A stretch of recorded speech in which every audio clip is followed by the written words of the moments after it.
Hi, everybody. This is Bobbi-Jo Molokken with Luther College Counseling Service and one of the counselors in the office. And today I'm going to be presenting Using Your Resiliency, Self-Compassion. And this is the third part in a three-part series of workshops that I pulled together. And I want to give a shout out to Larry Long from the University of Kansas Medical Center, who shared some of the information and template that was used in this workshop that I have adapted. And so while we are experiencing this pandemic, many people are having a variety of common psychological reactions. And so we want to be able to dive into some of those and just normalize those. Some of those include things like fear and anxiety. I might feel worried about myself or other people that are close to me contracting COVID-19, or maybe I'm concerned about spreading it to others. I might have worries about getting food and personal supplies. I may be feeling anxious about the future, and that one is meant to be very broad. That can mean a whole lot of different things. I might be noticing some depression or boredom. I might just have general feelings of sadness or a low mood. I might have extended periods of time that are spent at home, which can lead to boredom and loneliness. I could be feeling things like anger, frustration, irritability. Some people experience some loss of agency and personal freedom because of physical distancing. I might have some anger or resentment towards people who have issued those physical distancing orders, or I might be worried that I am exposed to the virus because somebody else is being negligent. I might have some uncertainty and frustration related to how long I might need to remain in this situation generally. And that uncertainty is a really big thing for many of us that we struggle with, just not knowing.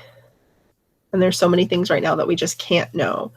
And so that sense of loss of control can feel really frustrating and make some of us feel really angry. Grief and loss are also common reactions, whether that's grieving changes in the relationships with our friends or our family, grieving loss of our semesters, and things not going the way that we had pictured them to go, experiences that we lost along the way that we were looking forward to. So lots of different grief and loss situations that can be present. For folks who have experienced some trauma in the past, some people might be experiencing higher levels of trauma activation. So just having things that happen outside of our control can activate past trauma. Some folks may have living situations that are not ideal, where they may not feel safe or supported, and that can feel traumatic. Increased anxiety in general can bring back trauma activation for some people and increase the frequency of that as well. Some folks may experience emotional overwhelm, which is just where we have many emotions at once. And so we might feel overwhelmed and experience difficulties with things like making decisions, being motivated, focusing, starting tasks. And so obviously those are all things that we need to be able to do well with school. But a lot of times people are noticing that they're feeling very different things. And they might feel more than one way about something. I can feel gratitude at the same time that I feel frustration. And for some people that feels really strange. And when I'm feeling various emotions at once, sometimes we just get overwhelmed and aren't really sure how to feel about it. And that can lead to some inaction at times. Just as a final reminder to folks, we want to encourage people to kind of replace the word social distancing with physical distancing. Social distancing does not equal social isolation. And so just because I may need to be keeping some physical distance from people, it doesn't mean that I can't still be socializing. And so we may have to be creative, and it may not look the way that we would like it to right now. But we really do encourage people to find ways to continue to stay social at whatever level they need. Some of us need more or less social contact than others. And then this is all connected with our resilience. And so all of the things that you see in this graphic here are things that can help people to be more resilient.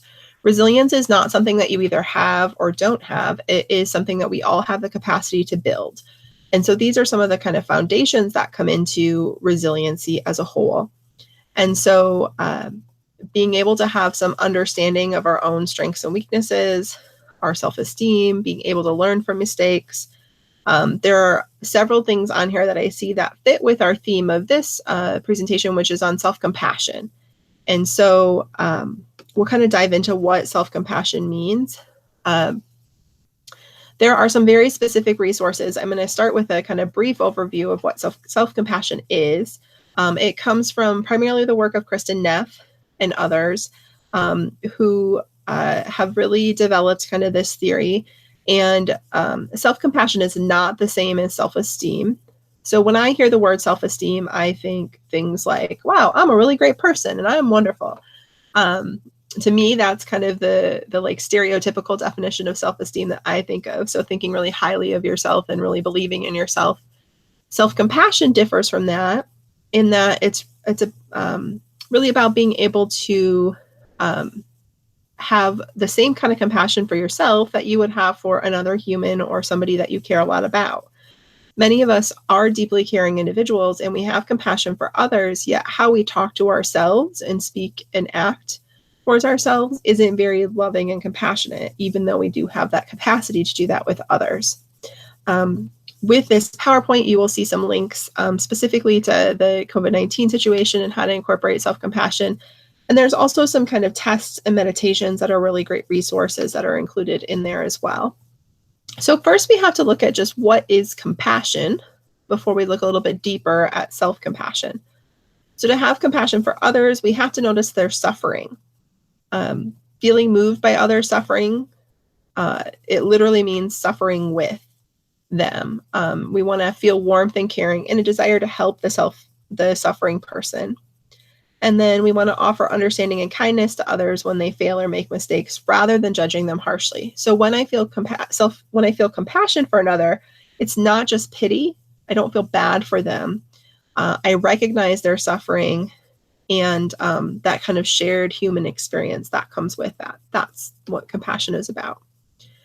And so there's 3 elements of self-compassion. And again, it's about acting the same way towards yourself. So one piece of that is having self-kindness versus self-judgment. So being warm and understanding towards ourselves when we suffer, fail, or feel inadequate, rather than ignoring our pain or criticism, we would acknowledge it. And we're going to recognize that being imperfect, failing, experiencing life difficulties is inevitable. All people experience them. And so self-compassionate people can be gentle with themselves when they have those painful experiences, rather than getting angry at themselves when life falls short. And so, this might mean that I am able, if I were to fail a test, rather than saying, I am a horrible person, I'm stupid, I'm not good enough, I'm never going to be good enough at this. Those would all be negative self-judgments. A self-compassionate response would be something along the lines of, this is a hard experience right now to fail this test, and other people have been here before and they figured out a way to get past it. The other important piece is the idea of common humanity versus isolation. So rather than thinking that I am the only person that's suffering, recognizing that all humans suffer. Being human means that we are mortal, that we are vulnerable, and that we are imperfect. And that's true for everyone. I am not an exception to that. And so suffering is a shared part of the human experience. It's not just something that happens to me. I would say now, if no other time, hopefully we can take a second to be able to recognize that we are all being impacted by this situation in some way. Some of us certainly way more so than others. But the current pandemic that we are in is impacting everyone, all of humanity in some way, shape, or form. And so that may not necessarily always feel helpful, but it can be helpful for us to recognize that we're not alone in things and that things aren't happening to us, but that I'm having common experiences that humans have. And so the third part of this is being able to have some mindfulness around that versus over-identifying with that. So a balanced approach would be that when I have negative feelings or emotions, I just allow them to experience and I don't suppress them or exaggerate them. I can hold my thoughts and emotions with openness and clarity, having some mindful awareness. Mindfulness means that we're able to just notice those thoughts and feelings when they happen. Sometimes it's just being able to label them and not get stuck in them. So An example I like to use with that, if you like to think it all in metaphors, is if you picture a river or a stream, and there's a leaf in that stream. And so if I am over identifying with it, you can picture me being in the river, and my thought is a leaf. So maybe the thought is, I'm not going to be able to pass this test. And so if I'm over identifying with that, I'm going to jump in to that river and grab that leaf and float on down the stream with that leaf. And that might look like, in reality, that might look like, I'm not going to pass this test, and then I'm going to fail this class, and then I'm going to fail out of college, and then I'm just going to never amount to anything in my life and live at home forever. That would be over identifying with that one thought. Being able to have mindfulness about that thought would mean I'm sitting on the bank, I'm watching the stream go by, I see that leaf, meaning that thought pops into my mind that I'm not going to be able to pass this test. I notice it and I say to myself, I'm having the thought that I'm not going to be able to pass this test. And then I just watch it as it kind of floats through the stream. I'm acknowledging the thought and then it's there, but I don't have to get caught up in that. And so mindfulness is something that I would say is really helpful and complementary when it comes to practicing self-compassion. So we can't ignore our pain and feel compassion for it all at the same time. There's a term called cognitive fusion, and this is where we become entangled with our thoughts. When we're in a state of fusion, a thought might seem like it's the absolute truth. It's a command that I must follow, or it's even part of my identity. Sometimes we over-identify with our thoughts that this is who I am, rather than being able to kind of take a broader step back from that. And then cognitive defusion, which is what the goal is that we're able to observe our thoughts and see them just as what they are. They are simply just products of our busy minds. We all have lots of thoughts. A thought is just a thought.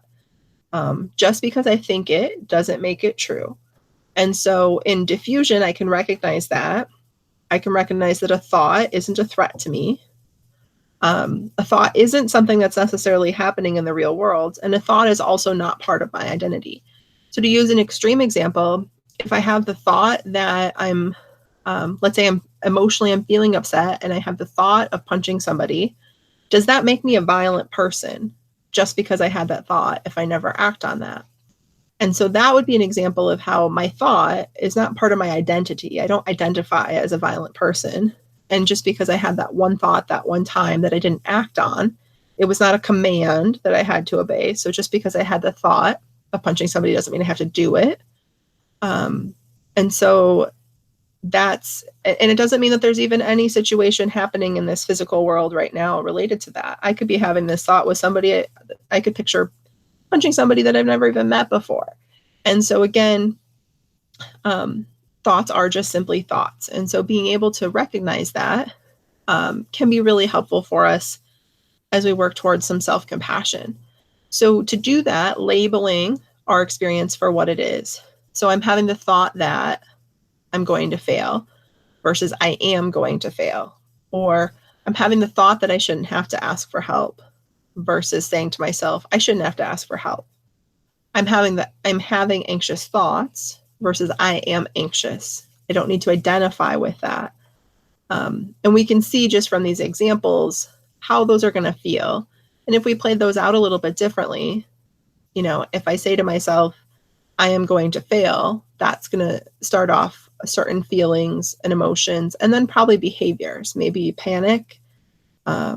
Maybe I get overwhelmed, and so I don't even bother to study because I assume that I'm going to fail then, and I get over-identified with that. Versus I'm having the thought that I'm going to fail. I might just pause and acknowledge that, and then I might say, okay, what do I need to do to make sure I don't fail now? And then I move on to studying or whatever else it might be that I need to do. And so we can see how being able to reframe these thoughts and using this cognitive diffusion can be really helpful for us to change kind of our emotions and our behaviors. Another piece I want to add quickly about a skill part of being able to practice some self-compassion before we get to the gratitude is sometimes it's hard for people to be able to flip their thoughts quickly.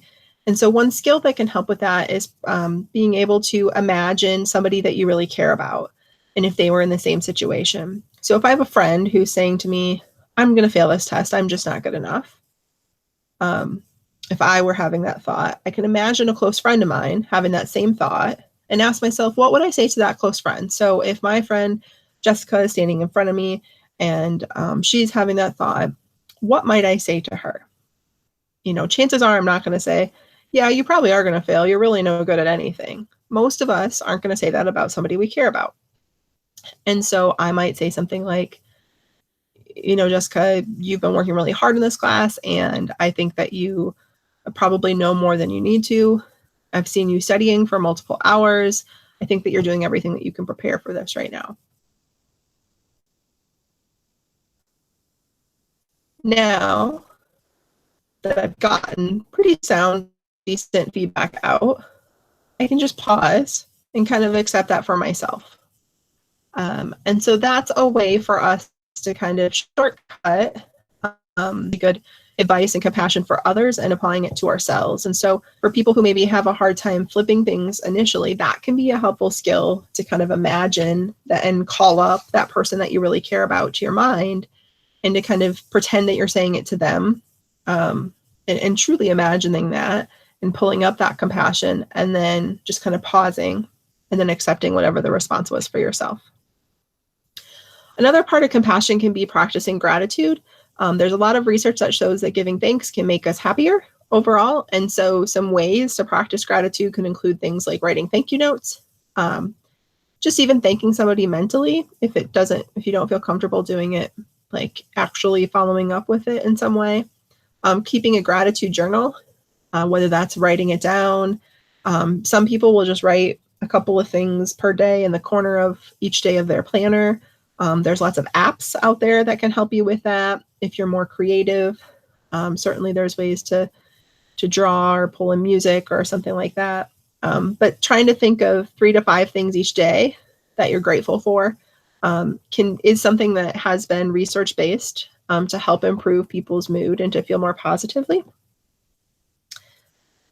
So this is just really an introduction to what self-compassion may look like. Before we leave and talk about some resources, I want to just offer an opportunity for anybody who might want to try that. We're going to walk through what's called a self-compassion break. This is not a formal meditation that takes a whole lot of time, but it's something really brief that you might be able to do at any point throughout your day.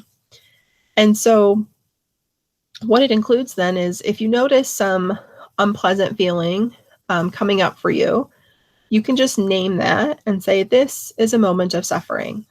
Or if there's something more appropriate, it might be, this is a moment of stress. And then you might say something to yourself like, suffering is a part of life. Other people feel this way. Or something like, I am not alone. And then I may want to take my hand and press that over my heart. You can notice the warmth of your hand and just notice simply how that feeling is. Sometimes I like to take it away and put it back again just so I can really notice the difference there. And then I might say to myself, may I be kind to myself, or whatever else might apply to your situation. May I be strong. May I forgive myself. May I feel calm. Whatever it is that you're needing in that moment. And if you're not sure, sometimes you can just pause and ask, what do I need to feel different right now? And see whatever response rises up for you. So if we put that all together, it might be, this is a moment of suffering. Suffering is a part of life. May I be kind to myself. May I forgive myself. May I be calm. May I have grace.